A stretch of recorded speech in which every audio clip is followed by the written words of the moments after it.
Assalamualaikum warahmatullahi wabarakatuh. Yang terhormat Ibu Retno selaku Guru Penguji Ujian Praktek Bahasa Indonesia, serta teman-teman kelas 12 IPS 1 yang saya cintai. Pertama, marilah kita ucapkan puja dan puji syukur kehadirat Allah Subhanahu wa Ta'ala atas limpahan karunia-Nya, sehingga kita dapat berkumpul di sini untuk mengikuti ujian praktek bahasa Indonesia.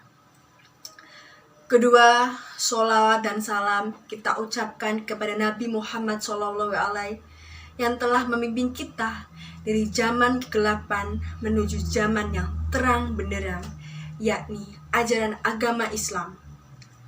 Ketiga, terima kasih kepada para Bapak Ibu Guru Penguji dalam ujian praktek bahasa Indonesia yang telah memperkenankan saya untuk berpidato. Tak lupa, terima kasih kepada teman-teman kelas 12 IPS 1 yang telah hadir untuk mendengarkan pidato saya sekaligus untuk mengikuti ujian praktek bahasa Indonesia. Pada kesempatan kali ini, saya Nurma Juwita akan membacakan pidato yang bertemakan pentingnya pendidikan moral. Bapak, Ibu Guru, serta teman-temanku semua, pastilah kita semua tahu bahwa pendidikan adalah bagian terpenting dalam kehidupan kita. Tanpa pendidikan, mustahil kita akan seperti sekarang ini. Perkembangan teknologi dan sarana-prasarana yang ada di sekitar kita mustahil akan ada bila semua itu tidak didukung atau didasari oleh pendidikan. Sebuah negara dapat dikatakan maju apabila pendidikan di negara tersebut maju juga. Dapat mengolah sumber daya alam dan sumber daya manusia dengan baik untuk kesejahteraan warganya. Untuk itu, berbagai upaya telah dilakukan bersama oleh berbagai pihak demi memajukan pendidikan di Indonesia. Namun demikian, membekali generasi masa depan dengan pendidikan sekolah yang tinggi saja tidaklah memadai guna melanjutkan bahkan memajukan kehidupan bangsa. Mereka perlu mendapatkan pendidikan moral yang akan membentuk generasi penerus bangsa ini menjadi pribadi yang berakhlak mulia, jujur, dan bertanggung jawab tinggi. Pendidikan moral merupakan salah satu modal bagi kita untuk memperbaiki kondisi bangsa ini.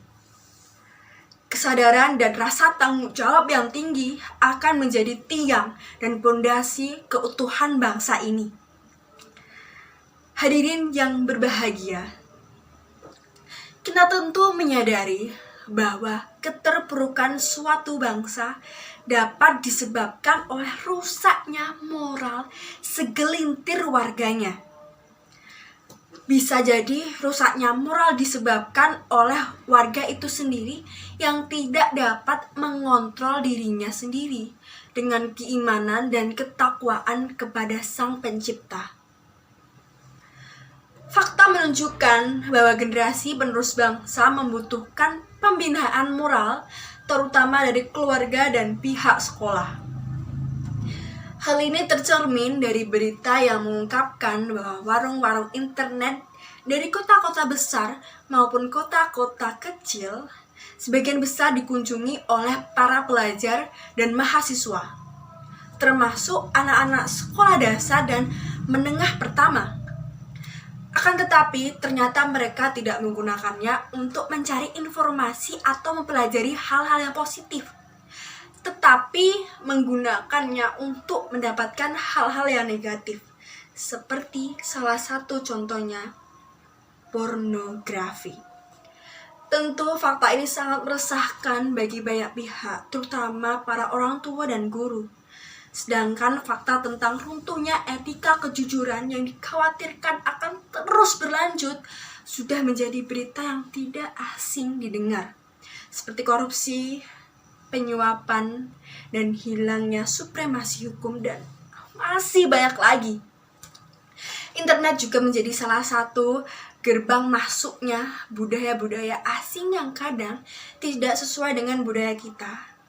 Kita bisa lihat generasi muda kita yang sudah semakin teracuni oleh budaya barat yang sangat bertolak belakang dengan budaya Indonesia sebagai negara timur yang sangat menjunjung tinggi norma kesopanan.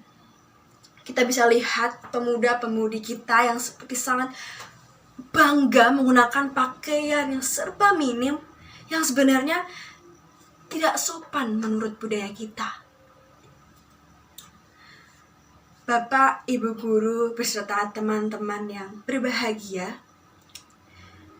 mungkin proses pendidikan moral yang berlangsung tidak singkat dan mudah. Namun hasil yang didapat sebanding dengan proses pendidikan moral yang panjang dan sulit. Untuk itu, kami menerapkan pendidikan moral untuk anak-anak kami mulai sekarang, baik di keluarga, di masyarakat, di lembaga-lembaga pendidikan. Dengan cara ini, anak-anak muda akan menjadi generasi yang cerdas dan bermoral yang baik, sehingga perilaku buruk yang sekarang sedang terjadi belakangan ini tidak akan dilakukan oleh generasi yang akan datang. Oleh karena itu, sudah menjadi kewajiban kita semua, terutama orang tua dan pendidik, untuk memperhatikan pendidikan generasi masa yang akan datang demi bangsa Indonesia.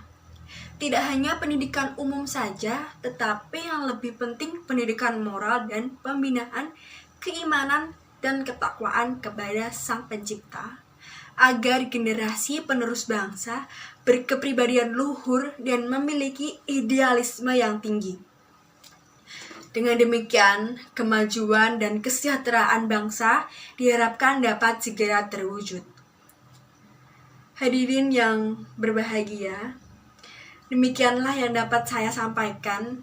Saya berharap dapat memberikan motivasi untuk lebih memperhatikan pendidikan untuk generasi yang akan datang, maupun itu pendidikan umum dan pendidikan moral. Mohon maaf apabila masih banyak kesalahan dalam penyampaiannya. Terima kasih. Wassalamualaikum warahmatullahi wabarakatuh.